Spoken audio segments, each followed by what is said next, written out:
Authentic news 19 में आपका स्वागत है। आइए देखते हैं आज की न्यूज।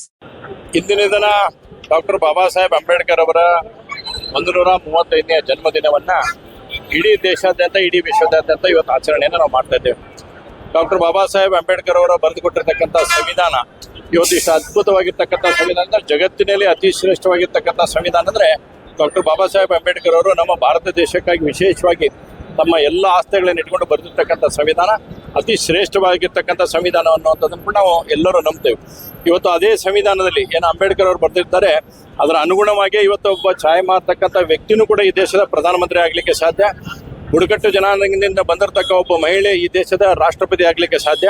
ಇದಕ್ಕೆಲ್ಲದಕ್ಕೂ ಕಾರಣ ಅಂದರೆ ಡಾಕ್ಟರ್ ಬಾಬಾ ಸಾಹೇಬ್ ಅಂಬೇಡ್ಕರ್ ಅವರು ಬರೆದಿರ್ತಕ್ಕಂಥ ಸಂವಿಧಾನ ಅನ್ನೋಂಥ ನಾವೆಲ್ಲ ನೆನಪಿಟ್ಕೋಬೇಕಾಗುತ್ತೆ. ಅಂಬೇಡ್ಕರ್ ಅವರ ಹಾಕಿಕೊಟ್ಟ ಮಾರ್ಗದಲ್ಲಿ ಇವತ್ತು 100% ಆಗಿ ನಡೀತಕ್ಕಂಥ ಕಾರ್ಯವನ್ನ ಈ ದೇಶದ ಪ್ರಧಾನಮಂತ್ರಿಗಳಾಗಿರ್ತಕ್ಕಂಥ ನರೇಂದ್ರ ಮೋದಿಜಿಯವರ ನೇತೃತ್ವದಲ್ಲಿ ನಡೀತಾ ಇದೆ. ಇವತ್ತು ಕಾಂಗ್ರೆಸ್ ಒಂದ್ ಕಡೆ ತನ್ನ ಅನೇಕ ಸಂದರ್ಭದಲ್ಲಿ ಅಂಬೇಡ್ಕರ್ ಅವರನ್ನು ವೋಟ್ ಬ್ಯಾಂಕ್ ಆಗಿ ಪರಿವರ್ತನೆ ಮಾಡಲಿಕ್ಕೆ ಪ್ರಯತ್ನ ಮಾಡ್ತಕ್ಕಂಥ ಸಂದರ್ಭವನ್ನು ನೋಡಿದ್ದೇವೆ. ಆದರೆ ಅಂಬೇಡ್ಕರ್ ಅವರಿಗೆ ಕೊಟ್ಟಿರ್ತಕ್ಕಂಥ ಬಳುವಳಿ ಏನಂತಂದ್ರೆ ಒಂದು ಶೂನ್ಯವಾಗಿರ್ತಕ್ಕಂಥ ಬಳುವಳಿಯನ್ನು ಇವತ್ತು ಅವ್ರು ಕೊಟ್ಟಿದ್ದಾರೆ. ಹೀಗಾಗಿ ಇವತ್ತು ಭಾರತೀಯ ಜನತಾ ಪಾರ್ಟಿ NDA ಸರ್ಕಾರ ಬಂದ ಮೇಲೆ ಪ್ರಮುಖ 5 ಸ್ಥಳಗಳನ್ನ ಇವತ್ತು ಅಭಿವೃದ್ಧಿ ಮಾಡ್ತಕ್ಕಂಥ ಕೆಲಸವನ್ನ ಈ ದೇಶದ ಪ್ರಧಾನಮಂತ್ರಿಗಳಾಗಿರ್ತಕ್ಕಂಥ ನರೇಂದ್ರ ಮೋದಿಯವರು ಒಂದು ದಿಟ್ಟ ನಿರ್ಧಾರವನ್ನು ತೆಗೆದುಕೊಂಡಿದ್ದಾರೆ.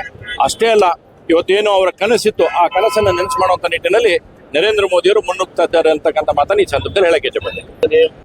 ಸಾವಿರಾರು ವರ್ಷಗಳ ಶೋಷಣೆಯನ್ನ ಅನುಭವಿಸಿದಂಥ ಶೋಷಿತ ಸಮುದಾಯ, ಮಹಿಳಾ ವರ್ಗ, ಈ ಎಲ್ಲ ವರ್ಗಗಳಿಗೆ ಇವತ್ತು ಏನು ಆ ಶೋಷಣೆಯನ್ನ ಮೆಟ್ಟಿ ನಿಲ್ಲುವಂಥ ನಾಗರಿಕ ಮೂಲಭೂತ ಹಕ್ಕುಗಳನ್ನು ಒದಗಿಸಿದಂತಹ ವಿಶ್ವಜ್ಞಾನಿ, ಮಹಾನ್ ಮಾನವತಾವಾದಿ, ಮಹಿಳಾ ಸಮಾನತೆಯ ಹರಿಕಾರ, ವಿಶ್ವಚೇತನ, ಸಂವಿಧಾನ ಶಿಲ್ಪಿ ಡಾಕ್ಟರ್ ಬಾಬಾ ಸಾಹೇಬ್ ಅಂಬೇಡ್ಕರ್ ಅವರ 135ನೇ ಜಯಂತ್ಯೋತ್ಸವವನ್ನು ಇವತ್ತು ನಾವು ಸಮತಾ ಸೇನಾ ಸಂಘಟನೆ ಆಗಿರ್ಬೋದು, ಶ್ರೀ ಭುವನೇಶ್ವರಿ ಸೇವಾ ಸಂಘ ಆಗಿರ್ಬೋದು, ಕರ್ನಾಟಕ ರಕ್ಷಣಾ ಸೇನೆ ಆಗಿರ್ಬೋದು, ವಿವಿಧ ದಲಿತ ಸಂಘ ಸಂಸ್ಥೆಗಳ ಮಹಾಮಂಡಳ ಆಗಿರ್ಬೋದು, ಲಿಡ್ಕರ್ ಕಾಲನಿಯ ಚರ್ಮ ಕುಟೀರಕಾರರಾಗಿರ್ಬೋದು, ಅಂಜುಮನ್ ಇಸ್ಲಾಂ ಸಂಸ್ಥೆ ಆಗಿರ್ಬೋದು, ಎಲ್ಲ ವಿವಿಧ ಸಂಘ ಸಂಸ್ಥೆಗಳು, ಶೋಷಿತ ವರ್ಗದ ಪ್ರಮುಖ ಅಹಿಂದ ವರ್ಗದ ಸಂಘ ಸಂಸ್ಥೆಗಳ ಮೂಲಕ ಇವತ್ತು ನಾವು ಅತ್ಯಂತ ವಿಜೃಂಭಣೆಯಿಂದ ಈ ಒಂದು 135ನೇ ಜಯಂತ್ಯೋತ್ಸವವನ್ನು ಆಚರಣೆ ಮಾಡ್ತಾ ಇದ್ದೇವೆ.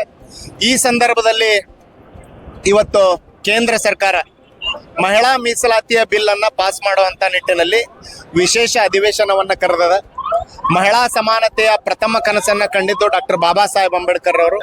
ಹಿಂದೂ ಕೋಡ್ ಬಿಲ್ಲನ್ನು ಜಾರಿ ಮಾಡಲಿಲ್ಲ ಅವತ್ತು ಅನ್ನುವಂಥ ನಿಟ್ಟಿನಲ್ಲಿ ತಮ್ಮ ಅಧಿಕಾರವನ್ನು ತ್ಯಾಗ ಮಾಡಿ ರಾಜೀನಾಮೆಯನ್ನು ಕೊಟ್ಟು ಬಂದು ಖಂಡನೆ ಮಾಡಿದಂಥ ಮಹಾನ್ ನಾಯಕರು. ಆ ನಿಟ್ಟಿನಲ್ಲಿ ಇವತ್ತು ಮಹಿಳಾ ಸಮಾನತೆ ಸಿಗ್ತಾ ಇದೆ, ಇವತ್ತು ಶೋಷಿತ ವರ್ಗಕ್ಕೆ ನ್ಯಾಯ ಸಿಗ್ತಾ ಇದೆ, ಇವತ್ತು ಮೀಸಲಾತಿಯ ಮೂಲಕ ಸರಿ ಸಮಾನವಾದಂಥ ಹಕ್ಕನ್ನು ಶೋಷಿತ ವರ್ಗ ಅನುಭವಿಸ್ತಾ ಇದೆ. ಕೊರಳಲ್ಲಿ ಮಡಿಕೆ ಕಟ್ಕೊಂಡು ಹಿಂದೆ ಕಸ್ಮರಿಗೆ ಕಟ್ಕೊಂಡು ಹೋಗುವಂಥ ದಿನಗಳನ್ನು ಇವತ್ತು ಯಾರೂ ಮರೆಯುವಂಥದ್ದಿಲ್ಲ. ಬಾಬಾ ಸಾಹೇಬ್ ಅಂಬೇಡ್ಕರ್ ಅವರು ಹೇಳಿದ ಹಾಗೆ ಇತಿಹಾಸವನ್ನ ಬಲ್ಲವನು ಮಾತ್ರ ಇತಿಹಾಸ ಸೃಷ್ಟಿಸಬಲ್ಲ ಅನ್ನುವಂಥ ಮಾತಿದೆ. ಆ ನಿಟ್ಟಿನಲ್ಲಿ ಎಲ್ಲ ಮಹಿಳಾ ಮಣಿಗಳು, ಮಹಿಳಾ ಯುವತಿಯರು, ಯುವಕರು ಎಲ್ಲರೂ ಸೇರಿಬಿಟ್ಟು ಇವತ್ತು ಡಾಕ್ಟರ್ ಬಾಬಾ ಸಾಹೇಬ್ ಅಂಬೇಡ್ಕರ್ ಅವ್ರನ್ನ ತಮ್ಮ ಮನೆಯಲ್ಲಿ ಪೂಜೆ ಮಾಡೋದ್ರ ಮೂಲಕ, ಅವರನ್ನು ಗೌರವಿಸೋದ್ರ ಮೂಲಕ, ಅವರ ಆದರ್ಶ ವಿಚಾರಗಳನ್ನು ಪ್ರತಿದಿನ ಅನುಸರಿಸೋದ್ರ ಮೂಲಕ, ಸಂವಿಧಾನದ ಪ್ರತಿಯೊಂದು ಪುಟವನ್ನು ಪ್ರತಿದಿನ ಒಂದೊಂದು ಪುಟವನ್ನು ಓದೋದ್ರ ಮೂಲಕ, ಮಕ್ಕಳಿಗೆ ಅದರ ಅರಿವನ್ನು ಮೂಡಿಸೋದ್ರ ಮೂಲಕ ದೇಶದಲ್ಲಿ ಸಮಾನತೆಯನ್ನು ತರುವಂಥ ನಿಟ್ಟಿನಲ್ಲಿ ಕಾರ್ಯಪ್ರವೃತ್ತ ಆಗಬೇಕು ಅಂತಂದು ಹೇಳಿ ಈ ಒಂದು ಜಯಂತಿಯ ಶುಭ ಸಂದರ್ಭದಲ್ಲಿ ನಾನು ಕೋರ್ತೇನೆ. Thank you.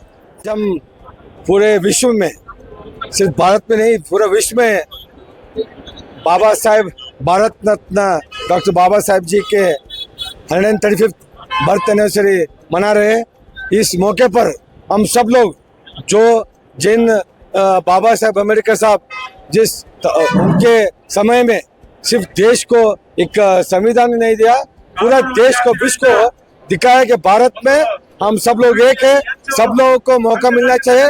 हम सब लोग एकजुट कर इस देश को बनाएंगे और सब आपस में कोई भेद नहीं रखते हुए, हिंदू मुस्लिम सिख ईसाई हम सब भाई भाई सब लोग मिलके देश को आगे बढ़ रहे हैं और आपस में कोई भेद नहीं रखने से नहीं रखना है और सब लोग एक है, सब लोगों को एक ही तरफ से मौका मिला है और सब लोग आगे बढ़े.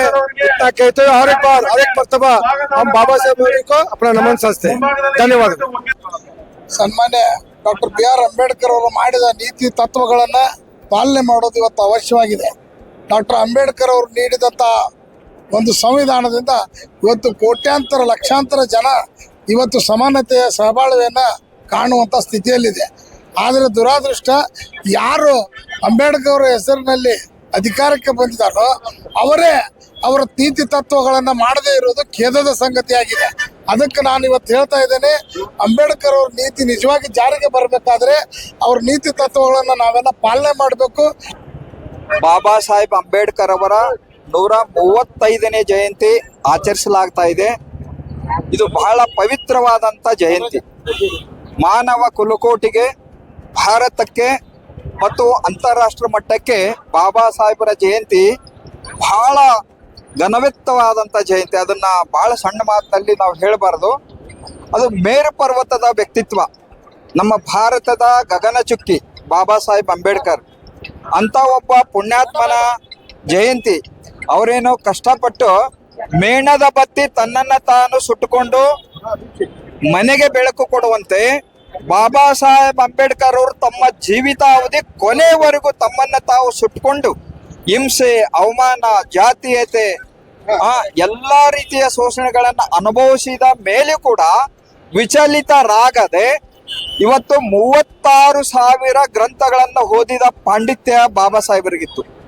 ಇವತ್ತು ಅದಕ್ಕಾಗಿ ಬಾಬಾ ಸಾಹೇಬ್ ಅಂಬೇಡ್ಕರ್ ಒಬ್ಬ ವ್ಯಕ್ತಿ ಅಲ್ಲ, ಮಹಾನ್ ಶಕ್ತಿ. ಅಂತ ಶಕ್ತಿಯ ಒಂದು ಸ್ವಲ್ಪ ಅಂಶ ಆದರೂ ನಮ್ಮೆಲ್ಲರಿಗೂ ಜೀವನದಲ್ಲಿ ಬರಲಿ. ಮತ್ತು ಸಮಸ್ಯೆ ಇವತ್ತಿನವರೆಗೂ ಬಗೆಹರಿದಿಲ್ಲ. ನೀಲಿ ಆಕಾಶ ಎಲ್ಲಿವರೆಗೂ ವಿಶಾಲವಾಗಿದೆ, ಈ ನೀಲಿ ಶಾಲ್ ದಲಿತರಾಗ್ತಾ ಇದ್ದಾರೆ. ಅದರ ಅರ್ಥ ತಿಳ್ಕೊಬೇಕು ಫಸ್ಟ್. ನೀಲಿ ಶಾಲ್ ಹಾಕೋದೇನು, ನೀಲಿ ಟೊಪ್ಪಿ ಹಾಕೋದು ಸುಮ್ಮನೆ ಹಾಕೋದಲ್ಲ. ಈ ಆಕಾಶ ನೀಲಿ ಆಗಿದೆ, ಆಕಾಶಕ್ಕೆ ಅಂತ ಇಲ್ಲ. ದಲಿತರ ಸಮಸ್ಯೆಗೆ ಮುಕ್ತಿ ಇಲ್ಲ. ಅದಕ್ಕಾಗಿ ಅದು ಮುಕ್ತಿ ಸಿಗೋವರೆಗೆ ಬಾಬಾ ಸಾಹೇಬರು ಅನೇಕ ಒಂದು ವಿಚಾರಗಳನ್ನ ಮಾಡಿ ಹೋಗಿದ್ದಾರೆ. ಅವರು ಒಂದು ಸ್ವಲ್ಪ ಕೆಟ್ಟ ಮನಸ್ಸು ಮಾಡಿದ್ರೆ ದೇಶದ ಚಿತ್ರವನ್ನೇ ಬದಲಿ ಆಗ್ತಿತ್ತು. ಅದು ಮಾಡಲಿಲ್ಲ ಅವರು. ಎಂತ ಮಾನವೀಯತೆ ಅಂದ್ರೆ, ಎಂತ ಸಹಿಷ್ಣು ಹೃದಯ ಅಂದ್ರೆ, ಈ ಭಾರತ ಮಾತಿಗೆ ಭೂಮಿಗೆ ಹೋಲಿಸ್ಬೇಕು ಅವ್ರನ್ನ. ಎಷ್ಟೇ ಹಿಂಸೆ ಆದ್ರೂ ಕೂಡ ವಿಚಲಿತರಾಗದೆ ಒಂದು ದೈವಿ ಶಕ್ತಿಯಿಂದ ಒಂದು ಭಾರತ ದೇಶಕ್ಕೆ ಸಂವಿಧಾನವನ್ನ ಅರ್ಪಣೆಯಾಗಿ ಕೊಟ್ಟರು ಮತ್ತು ಅನೇಕ ಕೊಡುಗೆಗಳನ್ನು ಕೊಟ್ಟಿದ್ದಾರೆ. ಸ್ತ್ರೀ ಸ್ವಾತಂತ್ರ್ಯ ತಂದರು. ಸ್ತ್ರೀ ಸ್ವಾತಂತ್ರ್ಯ ಬಹಳ ಕಡಿಮೆ ಇತ್ತು. ಸ್ತ್ರೀ ಸ್ವಾತಂತ್ರ್ಯ ಮತ್ತು ಜಾತಿ ಮುಕ್ತ ಭಾರತ ಮತ್ತು ಶೋಷಣೆ ಮುಕ್ತ ಭಾರತ ಇದನ್ನ ಬಾಬಾ ಸಾಹೇಬ್ ಅಂಬೇಡ್ಕರ್ ಜಾರಿಗೆ ತಂದು ಇವತ್ತು ಬಲಿಷ್ಠ ಭಾರತವನ್ನು ಮಾಡಿದ್ದಾರೆ. ಅಂತ ಪುಣ್ಯಾತ್ಮನಿಗೆ ನಮ್ಮ JDS ಪಕ್ಷ ಒಳಗೊಂಡಂತೆ ಎಲ್ಲ ಪಕ್ಷಗಳು ಇವತ್ತು ಸ್ಮರಣೆ ಮಾಡ್ತಾ ಇದೆ. ನಾವಂತೂ ನಮ್ಮ ದೇವೇಗೌಡ ಸಾಹೇಬರು ಅವರ ಅವಧಿನಲ್ಲಿ ಕೂಡ ಬಾಬಾ ಸಾಹೇಬರ ಅಭಿವೃದ್ಧಿ ಕೆಲಸ ಕಾರ್ಯಗಳು ಬಹಳ ಆಗಿದೆ. ಅಂತ ಒಬ್ಬ ಕರ್ನಾಟಕದ ವ್ಯಕ್ತಿ ನಮ್ಮ ದೇಶದಲ್ಲಿ, ಭಾರತವನ್ನು ಆಳಿದ ದೇಶದಲ್ಲಿ 93 ವಯಸ್ಸಿನಲ್ಲಿ ಇಲ್ಲಿದ್ದಾರೆ ಅಂದ್ರೆ ನಮಗೆಲ್ಲ ಹೆಮ್ಮೆ. ಅದಕ್ಕಾಗಿ ಬಾಬಾ ಸಾಹೇಬರ ಪಾದಾರವಿಂದಗಳಲ್ಲಿ ನಾವು ಭಕ್ತಿಯಿಂದ ಪ್ರಣಾಮಗಳನ್ನು ಸಲ್ಲಿಸಿ ಅವರ ಜಯಂತಿ ಮುಂದೆ ಬರುವ ವರ್ಷದಲ್ಲಿ 2027-28ನೇ ಸಾಲಿನಲ್ಲಿ ಭಾರತ ಮತ್ತೊಂದು ದಾಪುಗಾಲು ಇಡ್ಲಿ ಅಂತ ನಾವು ಆಶಯವನ್ನು ವ್ಯಕ್ತಪಡಿಸ್ತಾ ಅವರ ಆಶೀರ್ವಾದವನ್ನು ಕೋರಿ ನನ್ನ ಮಾತಿಗೆ ವಿರಾಮ ಕೊಡ್ತೀನಿ.